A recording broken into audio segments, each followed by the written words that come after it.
Hello, listeners of the Art Versations podcast. Hello, welcome back to another episode. I hope you all had a great week. Sharing the love, it's Valentine's season. I'm Bri, like the cheese, your host. If this is your first time tuning in, thank you so much. I really appreciate that you decided to click on my name. I will be taking a quick break, although, just to say, to focus on some schoolwork. I will be back in about a month or so with some podcasts, but I decided I needed to focus on finishing my degree and making time for school. But in the meantime, please continue to subscribe and to check out the podcast Instagram at ArtVersationsPod so you can stay up to date about when I post next. As well, I will be uploading all of Season 2 to YouTube. My YouTube channel is Bri Clarke with an E at the end.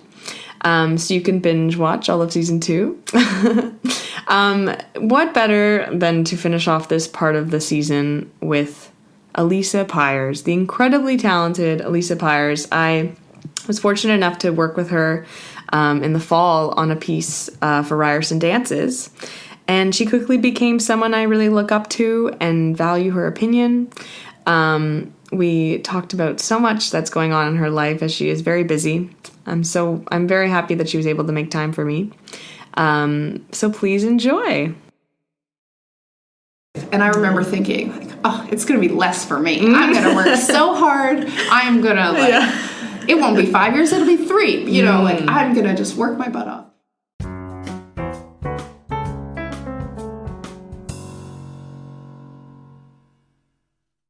Hi, Alysa. Hi. How are you? I am so well, thank you. How are you? I'm good. I'm very, very happy and honored that you are making time for me. Oh my gosh. Thanks for having me. Of course. As I've gotten to know you more over these past few months, I'm like, I really just want to pick your brain and actually hear your thoughts and perspective on art and how you became the associate choreographer of the National Ballet and just so many accomplishments and it's really inspiring as a Ryerson grad to see that, Thanks. Yeah, I feel like it's been I graduated almost 8 years ago now. So twice as long out of school than I was than you were in school. And it feels at once like it was another lifetime. Yeah. And also like I was just here. Especially coming back for dances this year. Oh my God. Walking around on campus with my backpack. But I think something about the new buildings makes it feel very separate. So there's this very physical reminder that this is not the way it was when I was here. But yeah, certainly the last few years there's been lots of momentum, and I feel super grateful. Somebody said to me kind of recently, oh, you're quite the overnight success. And I thought, there was a decade before that, of hustling and, all the hard work and late nights. And self-producing shows that 6 people came to and losing thousands of dollars that I had invested into self-producing work because that was kind of the only way that I could be making work. And so, certainly I've come into the ballet world really in the last couple of years, and there's been a lot of exciting stuff with that. But did you find all of those indie projects and really helped you understand what kind of work you wanted to make and all the difficulties of putting together a show kind of force you to just have an opinion and drive? I think when it is so much work and so much of your own money, I was applying for grants and not getting them. And I got to a point where I thought, can I cuss on you? Sure, absolutely. Absolutely you can. I thought, fuck it, I'm just gonna do it because otherwise I'm sitting around waiting for somebody else to give me permission. Gotcha. And so, I was fortunate to get a residency at the Heliconian Club in Yorkville. for a year. So I had access to that space, and I thought, man, if I have free studio space, I better do something. That's like a treat, like a treasure for somebody to have that. Yeah. So in that year alone, it was sort of fall of 2015 into, or I guess like summer of 2015 to summer of 2016. Okay. I self-produced 3 shows. Amazing. 1 at Fringe. Cool. And really that was only possible because I had that space. But at the same time, I wasn't going to get the dancers to do it for free. Right. Yeah. You want to be able to pay them. Yeah. It certainly was not like cat rates or anything. It was very much, a small honorarium. But I was lucky that they all, wanted to do it and I guess believed in me and believed in the work we were doing. So in that way, when it is so much effort and so much financial investment and emotional investment, you have to believe in what you're doing. I mean, otherwise, what's the point? I would never be okay losing thousands of dollars for something that I didn't believe in. Cool. And I remember being upset when people didn't come. Like, one show that I did was co-produced with someone else, and just by nature of the pieces that we did, one of them was something I had done at Ryerson, and it was like 18 dancers. And so with that kind of, their friends and family coming. And, the audience reach is a bit better. Yeah, and between me and the other, it was another Ryerson grad, Emilio, between the two of us and all the dancers that we were working with, we were able to sell out a couple shows at Dance Makers. Amazing. And then I did one a few months later, like maybe 6 months later, on my own at the Citadel, and there was almost nobody there. But I had, I think, 6 or 7 dancers total in the show, and and so it's the reach is smaller, and nobody really cared about what I was doing at that point. I guess. If I had been in town, I would have come. Oh, thanks.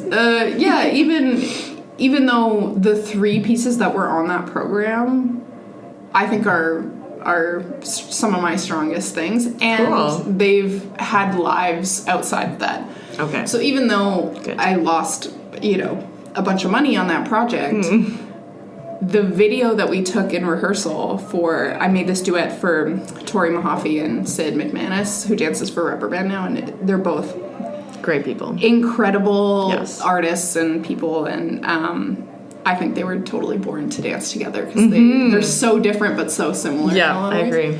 So I made this duet for them, and it was part of that show. Okay.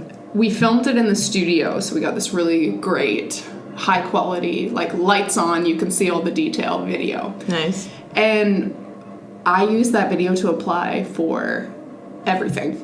Okay. For years. Still, sometimes I use that video. And later that year, just a couple months later, was the first time ever the choreographic workshop at the National Ballet had been opened up to the community. So the workshop has existed for decades, but it's been for dancers inside the company to try their hand at choreographing. And it's gone through many phases and many iterations. But this was the first time that they had decided to open it up to choreographers in the community who wanted to apply to, be able to work with those dancers. That's really cool. And so, of course, I was open their doors. Please, I would love to do that. And that's really, Rob Benet, who's another choreographic associate at the company. And he's the driving force behind so many amazing initiatives that they're doing, that the company is doing now. And so that was like his idea and his baby. And so I used that duet, that video of Tori and Sid. And it's incredibly contemporary. They're rolling around on the floor. Sid's doing headstands. Like, it is not ballet not at all. So point to... No, there's nothing poetic about this. And so when I made it into the second round or whatever, they brought us in for interviews. And I was very clear on the fact that I wanted to work with ballet dancers because there's an element of technique and of rigor and athleticism in my contemporary work anyway that I felt like could transfer over to to ballet easily. Yeah, I see that. And Rob really saw that also. Even in this video where they're all over the place, all over the floor and whatever, the very first thing that they do is, Tori puts her hand on Sid's face and she goes into a big arabesque. So it's like, I'm interested in the line and I'm interested in technique in the way that a ballet dancer could, also, or could very, very easily bring. Yeah, so you're able to jump between the two. Yeah. Easily. I mean, obviously dance is so much about line and, like, it doesn't just, lend itself well to ballet. Like, I think I see it in hip-hop, I see it in jazz. Like, totally. The visual appearance of something spans across all styles, I guess. Yeah, and I think I make work from a physical place, and so that way of generating material also works well in a ballet sphere. So I was with them for the choreographic workshop was 2 years, but it was very on and off, like when the dancers had free time, basically. Yeah, I was gonna say, like, which was sometimes 10 hours in a week, and then I wouldn't see them for 6 months. Oh gosh, so busy. But I was really fortunate to get to work for the first year with 2 phenomenal dancers. Okay. And then we did a couple studio showings, and then I was asked to come into the second year of the workshop where we did a public presentation, and I was able to add 2 more dancers. And I mean, I still to this day cannot believe the cast that I got, knowing basically nothing about, the dancers in the company, just being a fan. Yeah. I ended up with 4 of the most spectacular dancers in the company, and still, Really? and just the nicest people. Alex McDonald and Chris Gertie, Spencer Hack, and Emma Hawes. Okay. They must be, like, they're all soloists. Oh, they're soloists. Okay, cool. The women are first soloists and the men are second soloists. Wow. But the men were in the core at the time. Yeah, I was gonna say, like... Yeah, and they're just, like, they're all brilliant and incredible people. And anyway, so we made this piece called In Between. And I guess... people liked it, and we got a very nice review in the Globe and Mail, which I was not expecting. What was that like to have your first, like, major... I was shocked. I didn't even newspaper. know that a critic was coming. Oh. Because it was just at the Betty-O. Like, it was it was basically a studio showing with some lights, you know what I mean? Like, so I had no idea she was even coming. It was Martha Chavis, who's at the Globe and Mail, or was, I don't know.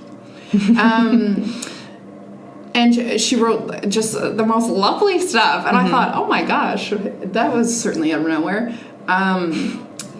And I don't know if it was because of the review, probably not because of the review, but Karen also liked the work. The Karen Kane. Yeah, and that was really nice to have her sort of stamp of approval. Wow. So she invited us to do a portion of it in their gala. They do a big gala every year. Okay. So my husband wrote the music for In Between, and when we did it at the gala, we were able to use the orchestra. Oh my gosh. It had to be recorded, or it had to be like, it was all MIDI, like computer generated stuff. Yeah, but when still. we did it at the Betty-O. And then when we did it at the gala, the orchestra was able to play it, and it was pretty unbelievable. My first time having my work at the Four Seasons Center, my husband's first time having his work played by a huge orchestra like that, like 70 plus pieces. I don't even know how big they are. And I just remember like standing in the wings, because we had to come and bow after, so they told us we had to stand in the wings. And I just cried. Oh, I bet. Yeah. It was a very cool moment. It was a cool moment. And to be able to share that with Adam, with my husband. Yeah. And while we were working on that, Karen asked if I would like to make something for the Bruin competition, which they do every couple years. It's basically like a Stars of Tomorrow thing for the dancers in the company. And it was the National Ballet, Royal Danish Ballet, ABT, and Hamburg Ballet. And they all sent 2 dancers, and they do a classical pas de deux, and then they do a contemporary work. And so I made the contemporary work. Oh my gosh. And while we were working on that, she asked if I'd like to be choreographic associate. So it was all like so casual. And I went, oh yeah, sure, that'd be great. Wow. Yeah, so it all felt very gradual, and it all felt very like, you know, she'd ask for the next thing, and I thought, yeah, I can do that, and yeah, of course you would say yes. And it didn't feel out of the realm of possibility, like, you know. I was certainly surprised when she offered me the choreographic associate position, and obviously thrilled. And I still kind of ebb and flow between going, oh my god, I'm at the National Ballet. Oh my god, it's Karen King. And then just it being normal, and I feel good about it. I feel like it's a great place for me. I feel like it's such a good fit, and I'm really grateful for the opportunity to be there, but I feel like I deserve to be there too. Like it doesn't feel out of nowhere in a lot of ways. Like, yeah, no, I mean, it shouldn't feel that way. Yeah. Right? You want to pick a project that's gonna put you in a place of success rather than scared nervousness. Yeah, I mean, there's always an element of nervousness. Yeah. I'm always terrified, but no, I feel like it was a really natural sort of evolution, and I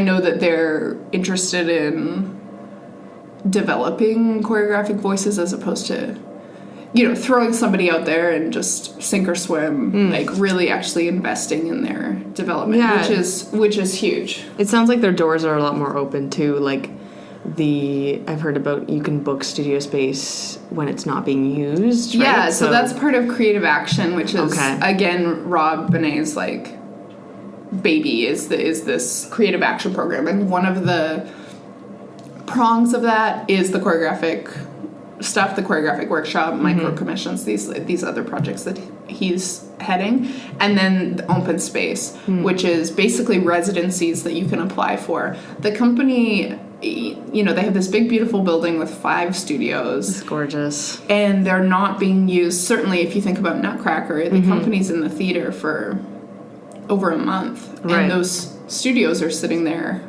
empty, and the lights are on, and the heat's on, because that building's also their administrative building. So it's not like when the company moves to the theater, they shut that building down. There's still people there. So Rob really thought, you know, we have this incredible resource, and we should be sharing it. I think that's really awesome, and especially as an emerging artist, like I would want to have an opportunity like that. Yeah, for sure. And I mean, it's thousands of hours. Like it's not little. You know, there's a lot of opportunities out there, and I feel like if you're waiting around for someone to tell you that you can, you're never going to. And so, I mean, I think about this all the time. Ryerson graduates, 20 to 30 depending on the year. TDT is graduating probably 15 to 20 people a year. York, George Brown, the ballet school, all these other programs. We're getting an influx in Toronto of over 100 new artists every year. Obviously, some people decide to take other paths. Some people leave town. Some people, you know, do other things. But that's a huge influx of new artists every year. And it's not like every year there's more jobs or every year there's more opportunities. So, I mean, I think I was very fortunate as a choreographer that I was able to make my own opportunities. But even as a performer, I mean, you can be commissioning your friends, to make work for you. It's been really exciting and inspiring to see a lot of recent grads, you know, make their own opportunities, because that's you kind of have to. Yeah, I mean, it's tough out there. It really is. That's great to hear. As a graduate, but you're honest. For me, there was never another option. Like, I never thought about it. Never, not once, have I thought about doing something else. That's kind of nice that you were able to, like, stick to your passion and not have to, you know... I know you've talked about many side jobs that you've had over the years, but, like, actually be making art as your... as your income and your job. I know. I mean, that's awesome. And my husband and I talk about this all the time. He's a composer and a musician and a music director. And we're at a place now where between the two of us, our entire income is coming from our art. Wow. And I mean, it's in different ways. Sometimes I'm teaching, sometimes I'm choreographing, you know. But you're like an artist's, you know, marriage or a relationship, like yeah, able to and I'm living off of it. Fortunate that I don't have to work outside of the arts world anymore. That's probably my goal, like, to, you know, just because I want to make art and to do it is so much work already. Yeah, like to be having a side job and then trying to balance all of these like different incomes. Yeah, it's. Yeah. It's, but I mean, I think about, like, I remember somebody, and people say this all the time, but I remember somebody saying to me when I was about to graduate, it'll take 5 to 7 years for you to feel comfortable and not established, but, like, to feel comfortable in this community, in this world, this freelance life. And I remember thinking, like, oh, it's going to be less for me. I'm going to work so hard. I'm going to, like, it won't be 5 years, it'll be 3. You know, like, I'm going to just work my butt off. And now that I'm 8 years or almost 8 years out of school, I finally understand what they meant. Okay. I'm much more comfortable in the uncomfortable. I have certainty in the uncertainty. Like, I look at my schedule and I'm fortunate that it's very busy, but then there is just a sheer cliff. Like, there is a day where there is nothing more after that, right? And it's terrifying. It's like this black hole where you look and go, oh my God, I might never work again.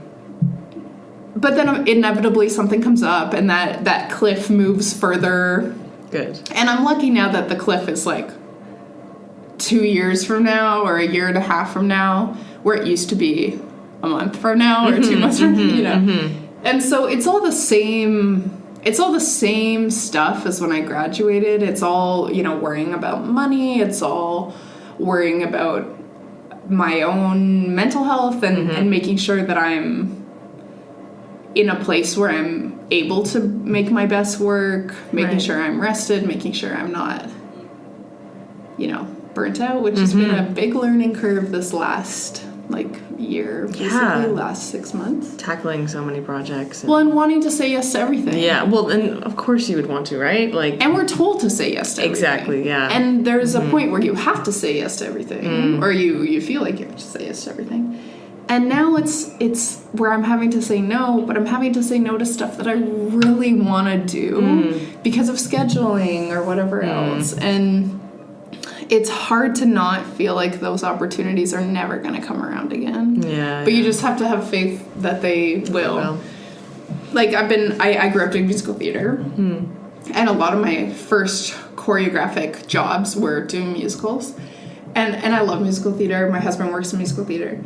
And this year alone had to not be involved in 2 incredible musical theater projects that I was so excited to be asked to do because of schedule. And I was just like, I'm still not over it, obviously. And I'm going to go to both of those shows, and I'm going to be, I mean, I know they're both going to be great, and I hope they're both great. But a little part of me is going to die inside as soon as they start dancing. Oh, no. But it's okay. Like, you just, I mean... Well, yeah, we were just talking before we started recording about how, like, you have, like, 2 weeks and you have to be in 5 different places. Yeah. And so, and this is for Macbeth, which you're commissioned to do with Ballet Kelowna. Yeah. It's coming in May 2020. Yes. Can we talk about that a little bit? How that process is going? Yeah, this is my first full-length commission. I did what I would describe as a full-length, but really was only 45 minutes. In 2016 at Fringe that I self-produced, called Exterminating Angel. And that was... my first time doing something of of that length and of that sort of narrative. Okay. I mean, that piece was still sort of abstract, but certainly this is my first time doing something of this scale. It'll be 2 acts. It'll be at least, I mean, probably 100 minutes. And like following a text of Shakespeare. Following a narrative. Certainly, we are adapting it heavily. Okay, cool. We are eliminating characters. We are okay. adding scenes. For multiple reasons. Logistics A. There are 10 dancers in Ballet Kelowna. Oh. It is not possible to do this play as per the text with 10 people. It's just not possible. No. Although I did just see an off-Broadway version that had a small cast, but they all play, multiple people. Yeah. But when you walk up to somebody and you go, hey, and you say their name, the audience it's a lot easier for the audience to go, oh, they're a new person now. Yes. As opposed to in dance, where you're just looking going, but that's the same guy from before. Yeah. Costume doesn't always help either. Yeah, I mean, they changed, but, that's the same dude. Not enough, yeah. So, and also feel that. just logistics. Mm-hmm. I mean, so much love to my actors out there, but it's a lot easier to speak for 2 hours than it is to dance and jump up and down and run around. Absolutely. So if, just stamina-wise, the dancers can't be in every scene. They just can't do it. So that's one thing. The other thing is that why on earth would we do this play when the text does, why would we try and stick to the text perfectly when the text does it better? The complexity of the plot, the beauty of the language, that stuff is not gonna come across in dance. Dance is not good at telling complicated stories in that way. Yeah. Dance is really good at demonstrating high stakes, emotional intensity, psychological sort of investigating the psychology of the characters, the action, the physical action. Right. The actual play of Macbeth, most of the, if not all of the deaths, are offstage. The fighting is offstage. We never see any of that stuff. Where the language takes priority. Yeah, almost. And a lot of it is people saying, oh, this is what happened. But in dance, you want to see the action. That's what we do best. We do action best. So are you guys taking all of the offstage stuff and putting it on? Wow, yeah, okay. Pretty much, yeah. A lot of fight choreography, I can assume? Yeah. I mean, not realistic fight choreography. Yeah. It's very dancey, but meant to look like the battle or whatever. I gotcha, yeah. So, I mean, I feel like I'm just blabbering on about this, but I'd love to hear about it. Coming into this, it's really, I chose Macbeth because I love this play. I also... Oh, you chose Macbeth? Yeah, I did. Okay. Simone Orlando's the artistic director of Ballet Kelowna, and she said, we'd love for you to do a full length. Is there something that you'd be interested in doing? And we talked about, name recognition being helpful in them being able to market it and sell tickets and stuff. Yeah. And so having a title like Macbeth, there's something where people go, oh, I already kind of know what that is. Yeah. Or I know what I'm getting into. So I'm sure there's going to be some Shakespeare purists out there who are going to be annoyed that we are eliminating characters and who are going to be like, why did you not do this and why did you not do that? But I feel like I have to really, and Adam is writing the score, and it's so cool. The music he's written so far is just, I mean, obviously I'm biased because we're married. No, but it's unbelievable. It is so good. And I'm assuming it's not classical, if you're turning this into more of a different adaptation. Yeah, so it's sort of we're calling it a contemporary adaptation. So I want it to exist out of time, and we've talked a lot, especially with the costume designer, about what that will mean. Because we don't want it, obviously for Ballet Kelowna, it's a huge investment for their company. It's their first full-length commission. Okay. So they've done one other full-length that was created at Ballet BC, and that they remounted on their company, and that they've toured. But they've never had a full-length created on the company. And so it's a big investment for them, and they want to obviously be able to tour it and do it for as long as possible. Right. So I don't want it to look like, oh, that's so 2020. You know, 10 years from now or whatever, if they're still doing it. Yeah. You don't want to look back and think it was dated. Okay. So ideally, it'll exist sort of out of time. Cool. I also chose it because it feels timely. A lot of the themes of the play are about power and corruption and about gender. Mm-hmm. And so it felt like a really timely story. Great. Even though it's, hundreds of years old. So wanting it to feel contemporary in that way. Mm-hmm. And I guess, like, using themes rather than, like you say, like, plot points. Yeah, so it's been a struggle, and it continues to be a struggle, and I'm sure it will be until it premieres, and maybe even after it premieres, of what do we let go of. Okay. With something like Macbeth, I don't want the audience to look at it and go, I'm missing something, or I'm not getting something. So in every scene, we're going, okay, what do we need them to get from this? And let's focus on that. Okay. Not how can we be true to the text. So, there's so many we've added scenes. So we really want to demonstrate, we call them invented scenes. They're things that never happened in the play that we're adding to demonstrate certain things.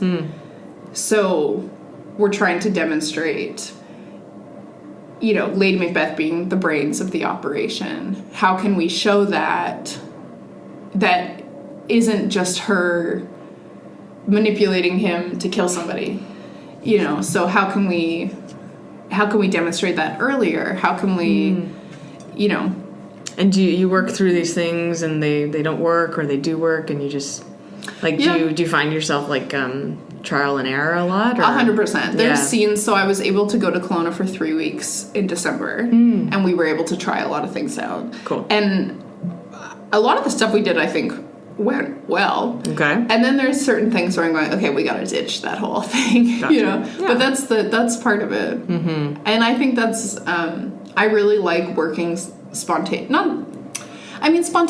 in a way. Obviously with Macbeth it's incredibly planned, but not the steps. Just certain images or the flow, or in thinking about. I've been researching it for over a year now, and just certain images will spring to mind about how we could demonstrate certain things. It's important to demonstrate the hierarchy of where Macbeth starts and how he wants to ascend to the throne, because nobody is going to understand if some random dude shows up and we go, oh, well, he's actually higher on the, food chain or whatever. So how can we physically demonstrate this hierarchy off the top so people understand, oh, there's the king, there's the Thane of Cawdor, there's Macbeth, and these are the steps that he needs to take to get up. In a clear, comprehensible way. Yeah, so that's... quickly, I assume, right? Yeah, so someone who's never seen the play before, who knows nothing about it, can go, oh, that guy wants to be the king. These are the steps that he needs to take. Yeah, that is so hard without words. Yeah. Like... it's very tough. I can't even...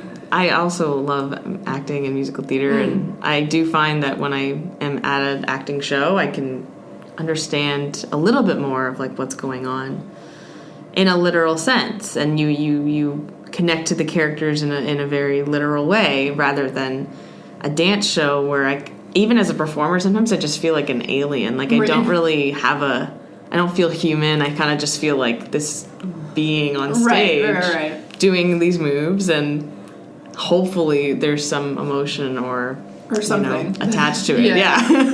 And I mean, even in the abstract work that I make, I'm really interested in the audience seeing the dancers as humans. Okay.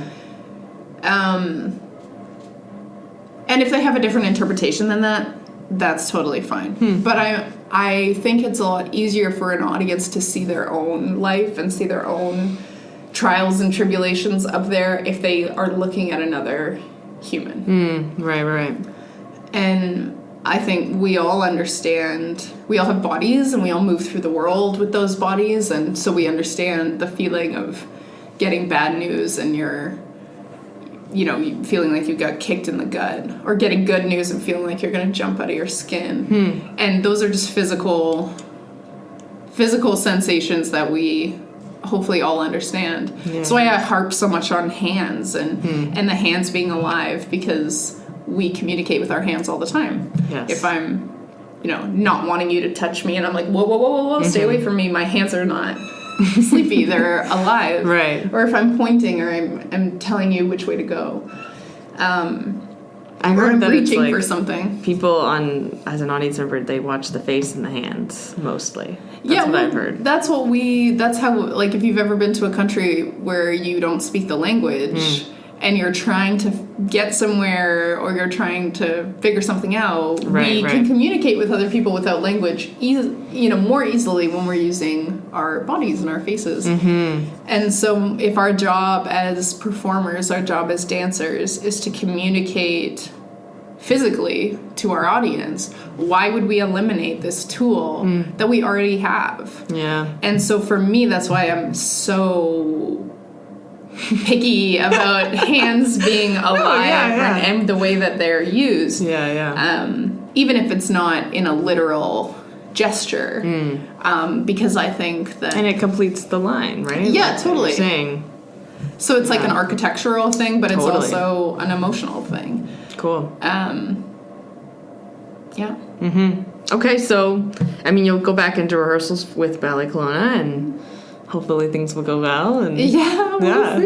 It's premiering in Kelowna, is that it premieres in Kelowna May 1st and 2nd. See it, but Kelowna's I far wish away, you all though. the best with this. And hopefully they'll tour it, I'm hoping, hopefully it's good enough. But hopefully it has a long life. That's the goal. Absolutely. I probably could have done 90 minutes on Cinderella or something like that, but it just wouldn't have been... It's a little different. It wouldn't have felt like authentic to who I am. Totally, yeah. It's funny because I've done 3 pieces in Kelowna. One I've made there that they toured here for Fall for Dance North. Mambo. 2 years. Yeah, Mambo. Yeah, 2 years Loved ago. it. Thanks. And then I remounted 2 other pieces. I remounted In Between that I made at the choreographic workshop, and then I also remounted another piece of mine that I made at a ballet school in Victoria that I work with a lot, called Victoria Academy of Ballet. And those 3 pieces are like the lightest pieces I have, the most joyful.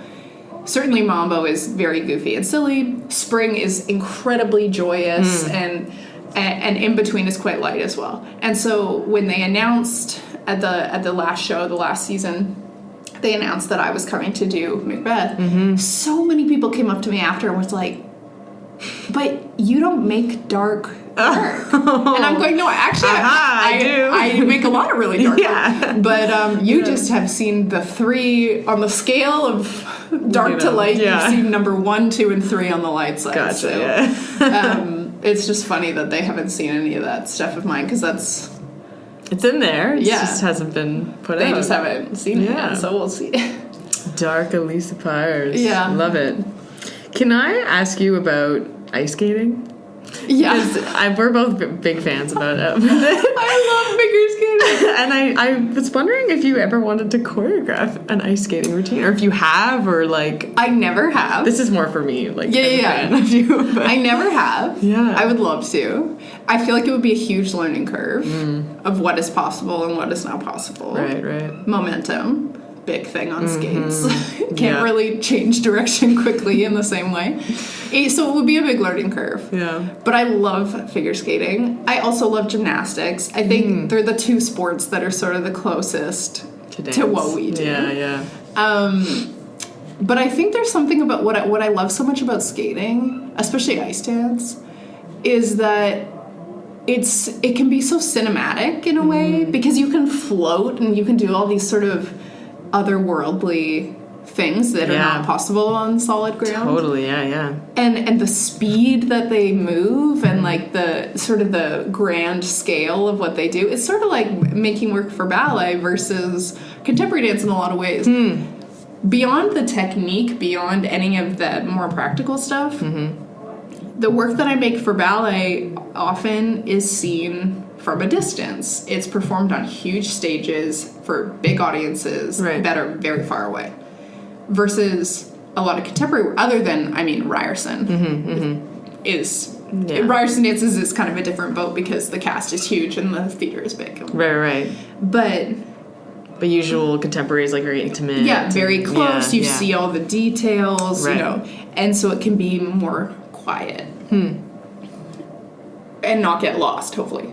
But the skating is like huge scale. People are watching it from far away. People are watching it totally from all sides. So yeah, I would love to do that, but I feel like I would be so nervous about it. Yeah. Because I wouldn't know how my choreographic voice would transfer to that right away. It would definitely take some trial and error. Time, yeah. And it's a lot of duet. Partnering and... I mean, I love... My favorite thing in the world really is to choreograph paradas. Is it really? Okay. Yeah. Cool. Because I think it's just like you can make the puzzle. I always talk about like partnering as... for me, I really hate it when the dancers go to neutral. So, like, we do something and I want you to stay connected and I want you to stay in the problem so that... then for me, it's like a little puzzle how we can get out of it. Cool. But a lot of the time, if you go da-da-da-da, neutral, like don't solve the problem because there's something really interesting. And I mean, this is just the way that I work when I'm making partnering. Yeah. But if you solve the problem, then we're back at zero. And then it's like I have to come up with a new idea. But if you stay in the problem and we're just working out, okay, now you pass this way. Oh, and then the arm could go over here. And now actually I could go through this space. There's Doctor mix-up of there's way solutions. more things that we can... And way more interesting things that we would never find if we were just trying to think of it off the top of our heads out of nowhere. But if we're already in the problem... That's really cool. Yeah, it's like restriction...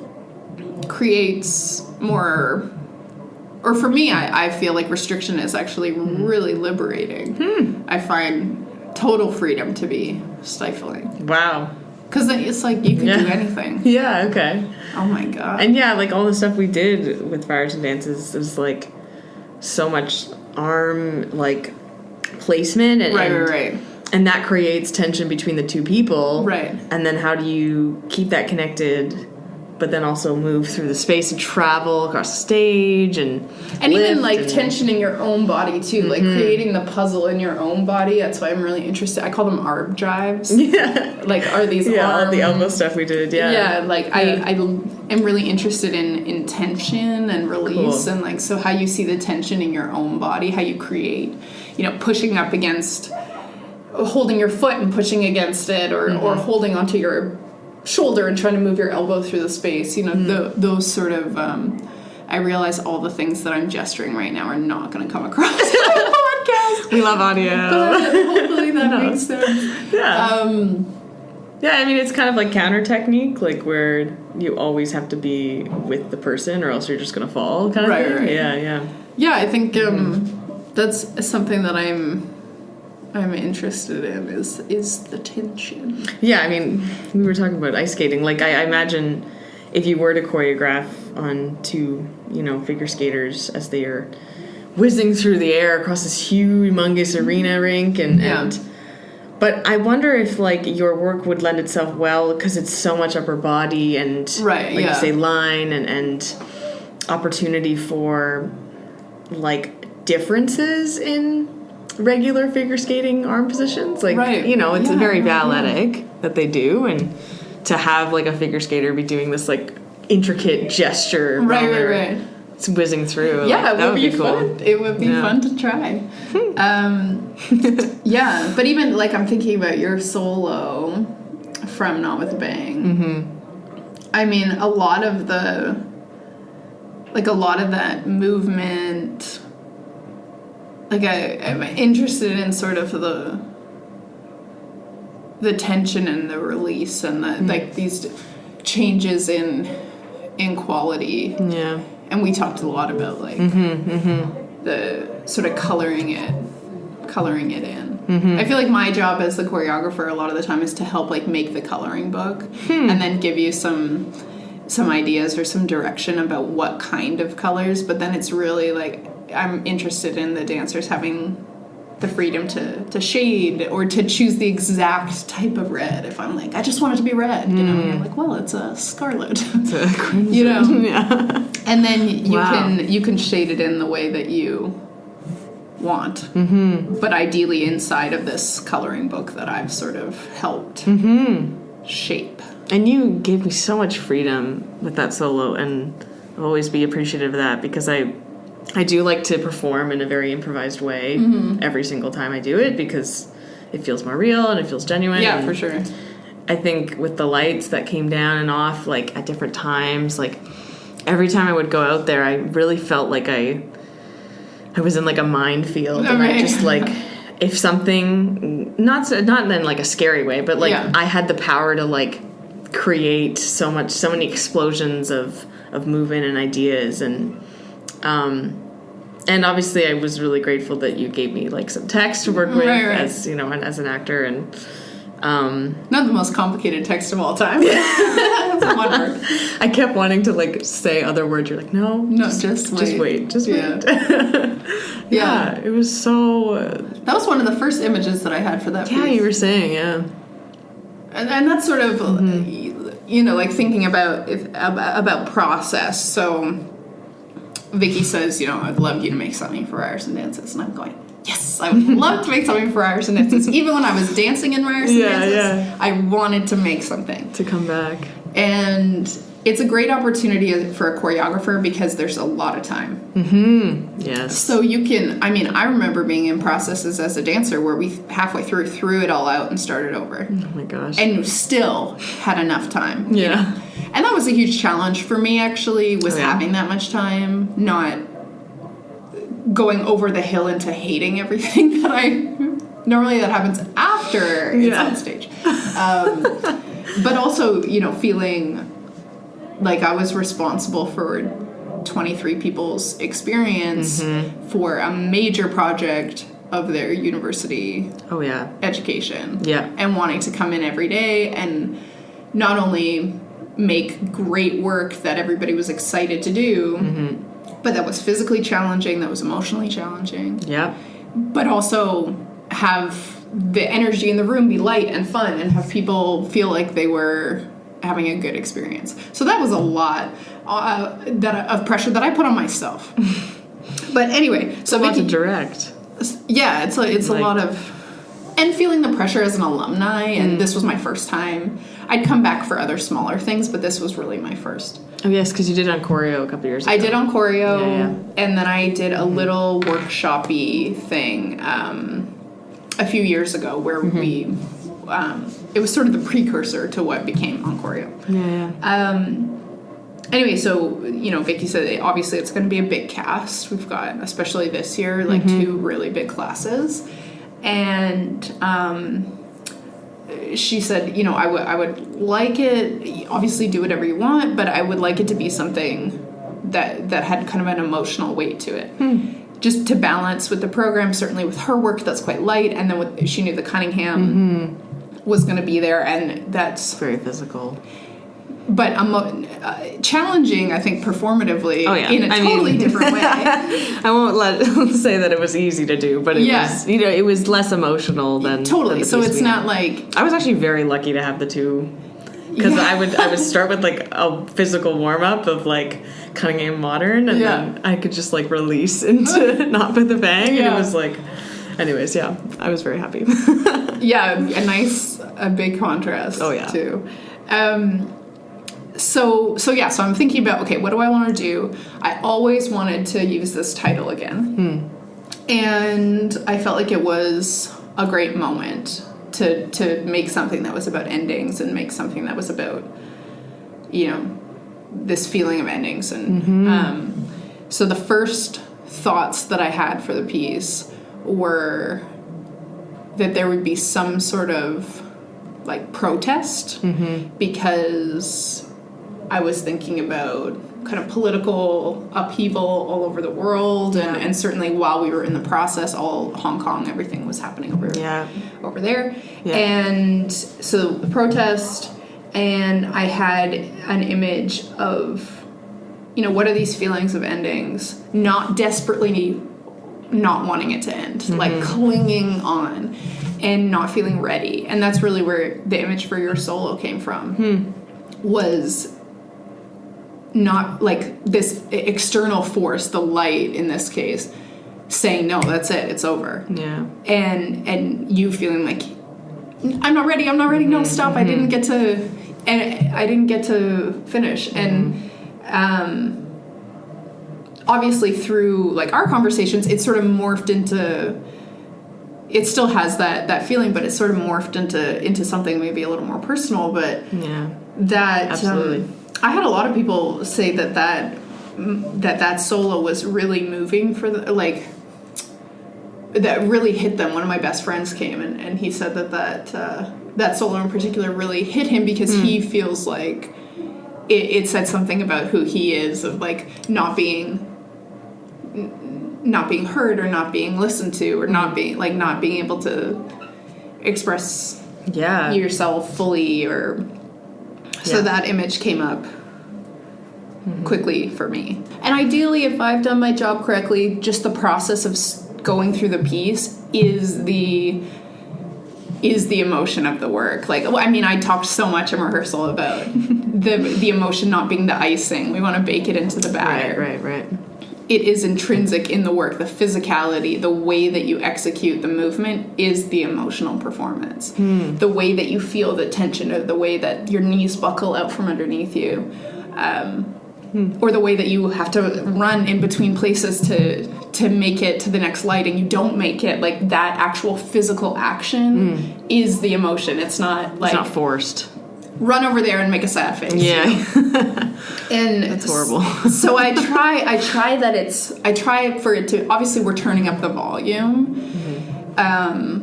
We're letting people in more than maybe we normally would. But especially like if I'm able to talk about Schick for a little bit, like that solo especially, I talked to her a lot about just turning up the volume. Like, don't force anything. I want it to be real, but I also want to be able to see it. And so she's somebody that's, I mean, I don't know her super personally outside of the studio, but she seems to be quite reserved. And so wanting her to feel these things, but also let us see it.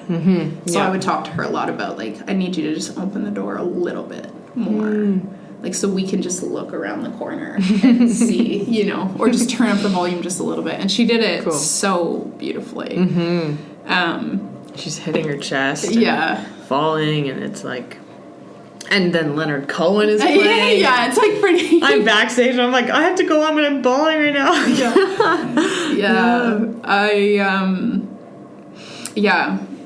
I was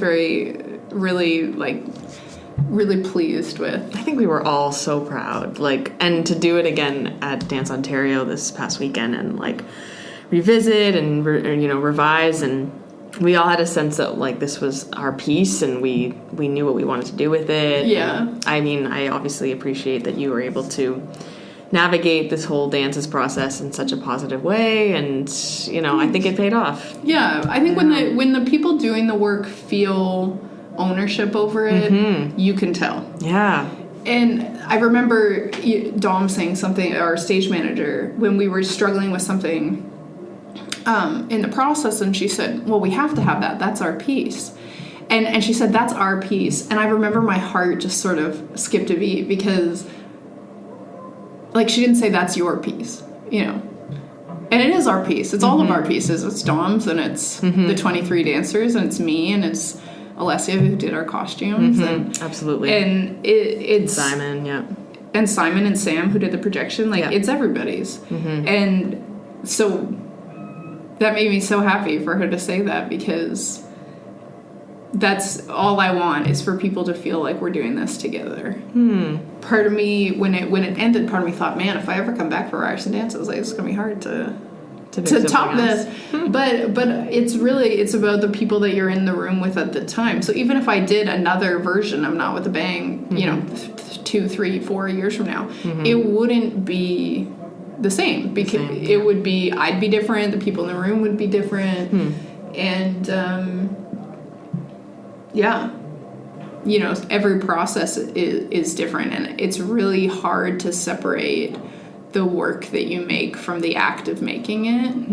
And so obviously what we do is incredibly subjective. Very, and I've had pieces of mine that people hated and other people loved. And, I think that's a big struggle, too, of the reception. Talk about it as, like, especially when a work just premieres or is just on stage. I'm, like, in an autopsy or in surgery. Like, I'm cut open and everyone's looking at my insides. Yeah, you're so vulnerable and, Yeah, so everyone's, like, looking at my guts. But then also, one little bit of bacteria that comes into that OR is going to mess me up. So if somebody says, oh, I loved it, I loved the work, wasn't sure about this certain moment, or wasn't sure about the music, or, that'll send me into a total spiral. The one comment kind of thing. But if you... Oh, that's unfortunate. If you wait till I'm sewn up and I've healed the wound, a couple weeks or whatever, I'm ready to talk critically about the work. Okay. But, like, not immediately when the curtains come down. Because I'm full surgery. Yeah, you're giving so much of yourself to and work, it's so exposing. And it's so vulnerable. Sometimes I describe it like I don't have kids, but dropping them off for the first day of school. I hope I've prepared you well enough. I hope you're going to be kind and a good student, and you're going to work hard, and you're going to be nice to other kids. But you could be a total ass, and I will have no control. And so my name is on this thing, but you could go up there and do something totally different, and I would have zero control over it, and the audience doesn't know any better. So if the dancers decide to do, the Macarena up there, and then people are going to think that that's what I meant. So it's that sort of lack of control in that moment, which is hilarious for me because I'm a total control freak. The combination of that, people seeing often, like, I think every work that I make is deeply personal in one way or another. And so the combination of those things is incredibly, it's a really vulnerable place to be. And so whenever I see people, friends, or whoever's work I've just watched, regardless of what I thought of it, I will always say congratulations, because it is really hard to put yourself out there. And also, I can find moments that I like in anything. And so I think it's always important. I try to always send people a message after I see their work or see them in person and say, congratulations, here are 3 things that I loved about it. And I will never lie. Like, even if I didn't like the work, I would genuinely like those 3 things. Or at least you can offer an opinion on them or whatever. Like, I can always find something that I like. And if that person wants to talk about their work critically at another juncture, or if they come back a month later and say, hey, I would really love to chat with you, like, thanks for, and this happens to me sometimes where people reach out and they say, thank you so much for coming to the show, like, do you want to, I would love to chat with you more about the work. I'm like, yes, in 2 or 3 weeks when you're all sewn up, like, let's talk about it. Right. Because that's the same that I want to do. I want to wait 2 or 3 weeks till I'm sewn up and then and the wound has healed, and then like, let's talk about it, because I've got some distance on it, just not in that moment. That's kind of why I started this podcast, and like, I appreciate that you are able to talk critically rather than like, oh, if you hated a piece or something that you did, like, I don't want to talk about it. Well, no, like, we have to discuss art, or else it's just going to be a mesh of people doing things without having thought about them or without having a critic on them. Like, like, it's important, I think, and so I wanted to have this, and I'm glad you were on. I remember one of the actors in my year at Ryerson. I remember having a conversation with her, because when they were all doing their What Was New Voices at the time. The 4th year show. And they were writing work and having their colleagues direct it. And so I remember saying to her, like, that's so... that's so interesting to me that you would write something and in some cases perform in it and then have someone else take the reins. Yeah. And I remember her saying to me, well, if you write and direct and perform in your own work, really, what are you doing on stage other than masturbating? And I remember thinking wow. Interesting. I guess. I mean, yeah. Okay. So I'm like, yeah, I guess. So I like having other eyes on what you do as you're making it, but also afterwards, you know? Yeah. And I can look back on work that I've made now and understand, like, I've gotten some bad reviews and they hurt really bad at the time. But I can look back and go, okay, I kind of see where you're coming from with that. I think it was snarky the way you wrote it. But, you know. But without this discussion, like, we would just be doing work for the sake of doing it. Yeah. And there wouldn't be any thought, I think, put into it after it, you know? Yeah. I don't know. I also think that there's... Sometimes I wonder what the role of a critic is. Because if it's meant to sort of tell people whether or not they should go see something, I mean, isn't your job as a critic dependent on the work continuing to exist? So right, like, yeah, because the general public will see a review and if they decide not to go to something. Yeah. Especially in a client, like, in this city, we've got very few, unless you're the National Ballet, but even the National Ballet is not getting more than 2 or 3 reviews per production.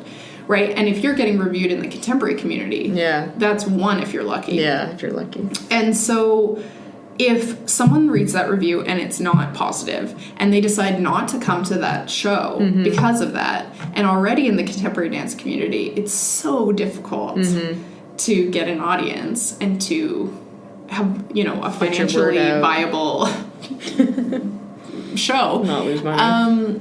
You know, like, sometimes I wonder, like, what is the role here? Okay, well, I'm gonna leave it there. I have so much more I want to ask you, but I feel like that was enough time. Blabbed on about stuff that probably doesn't matter. Totally okay. This was very informative for me, and I hope for other people. And I don't know. I mean, all the best on everything you're doing. And all the best to you on your last little bit here. And just enjoy it and, you know, milk it for all it's worth. Because there's going to, obviously, when you get to the end of a training program like this, there's part of you that just cannot wait for it to be over. But then there's stuff that you'll miss, and there's stuff that is hard to come by once you get out in the real world, resources that you have here that you don't. Studio space, all that good stuff. Yeah. Health insurance. Oh, yeah. But, yeah. Go to physio, get a couple massages, you know. We'll see. Stuff like that. But just enjoy. I will. Thank you. Thank you. Thank you so much for listening to the Art Versations podcast. If you like what you heard, subscribe, rate, and leave a review to help the podcast grow. As well, follow the podcast on Instagram at ArtVersationsPod. That's ArtVersationsPod. You'll find photos of each of my guests so you can match a voice to a face. Let's keep the conversation going. DM me with your own thoughts about art, as I would love to hear them. I'm always up for a good old-fashioned chat. Till next time.